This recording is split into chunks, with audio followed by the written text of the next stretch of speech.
Hi my crafty creatures. I wanted to bring you another video, and this one's going to be on a fold over purse.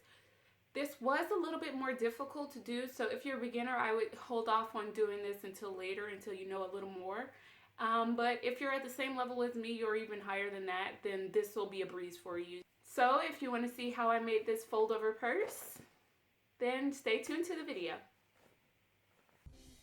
Alright guys, so to make this crossbody purse you'll need a ruler with 3 fabrics, one main fabric, another for the bottom, and a lining fabric. Now for the bottom I did use a pleather, but you can choose any fabric you want.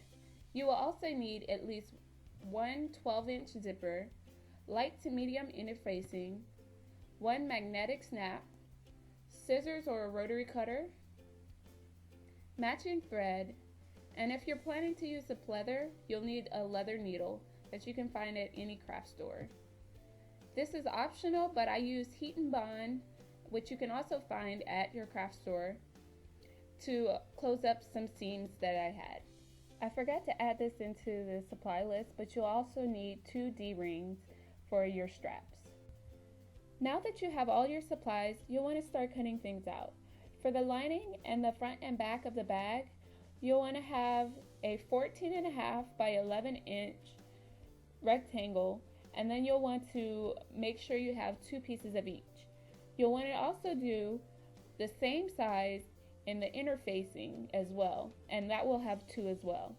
For the pocket, I cut out 2 pieces, but you can always make it 1 piece by cutting into on the fold. For the strap, I used a 2-inch wide strip, and I made it the full length of my fabric, which was about 44 inches wide. Taking your interfacing, your outer fabric, as well as your pocket, you'll want to fuse the interfacing to the pocket, just like this. For the pleather fabric, I cut out a piece that was 11 by 7 inches, and I made 2 pieces of those. Now that I have all the pieces cut out, I'm going to take the pleather fabric and fold over the edge about 3/8 of an inch. I'll use the heat and bond with the same width and use that to fold over the edges. Once I have that done, I will attach it to the outer fabric. After attaching the fabric, I left a mark where I need to put the snaps, and you'll need to do the same for the top, and then you'll take your scissors and cut just a little bit on the outside of the mark where you made, and then you'll put your snap inside those holes. To close up the snap, you'll need to put your backing on and then press the prongs so that they lay firmly against the backing. I forgot to record this, but to make the tabs, I took the vinyl fabric and cut it into a strip about 3/8 of an inch, and using the heat and bond, I put 2 pieces together and then just cut them down so they were about 2 inches long. To create the pocket, you'll want to make it so that both sides are together, where the right sides are facing each other. Then you'll want to sew on all sides, making sure that you leave at least a 2-inch hole, maybe even 3 inches, so that you can pull it right side out. Before you flip it right side out, make sure that you snip the corners so that it doesn't have as much bulk. When you're placing the pocket on the lining fabric, you'll want to make sure that you put it about 3 inches above the edge of the fabric. To sew the pocket, you'll want to get as close to the edge as possible and do both right, bottom, and left sides of the pocket, leaving the top open. Now, to make my pocket a little more easy for my phone to be in there, I did do a seam down the middle of it, and that way I have 2 pockets right next to each other. To attach the zipper, we'll do the same thing we did with the travel bag. You'll want to make sure that you place the zipper face down on your outer fabric, and then place your lining on top of it, sandwiching the zipper in between. Once you have finished doing that, you'll want to pin and then sew everything together.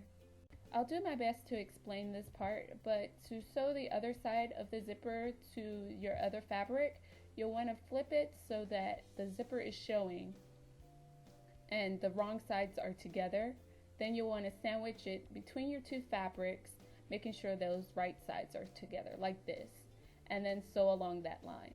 At this point, your bag should look like this, and now we're going to do a top stitch over the zipper just to finish off the edges. Alright, now it's time to sew up all the sides. Make sure that you don't do as I did and unzip it all the way.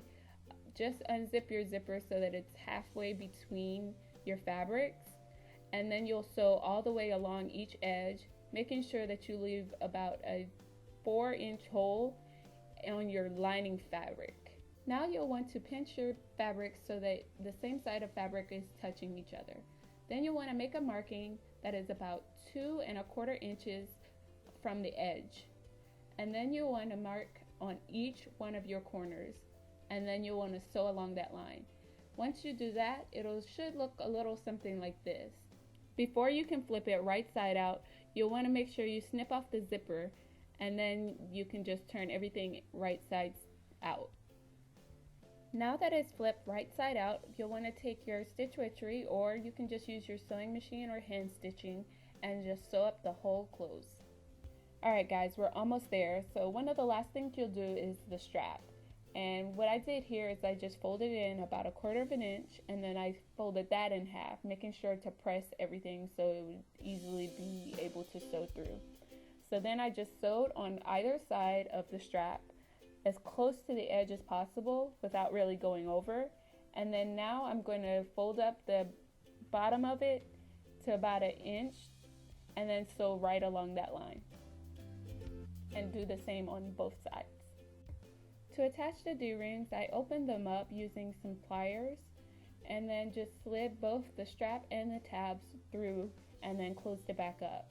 Now, if you don't want to go through doing this, or you don't have the tools to do it, you can always sew those pieces on beforehand, and then it'll be a lot easier than just trying to open them up. But I preferred to do it this way just because that's just the way I wanted to do it. But you can do it any way you want, whichever is easier for you.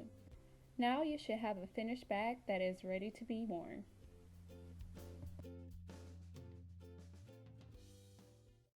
Thank you for watching this video, and if you want to see more like it, go ahead and subscribe down below, or give me a thumbs up if you really liked it, and just leave a comment down below letting me know anything else you would like to see. I'll see you in the next one, guys.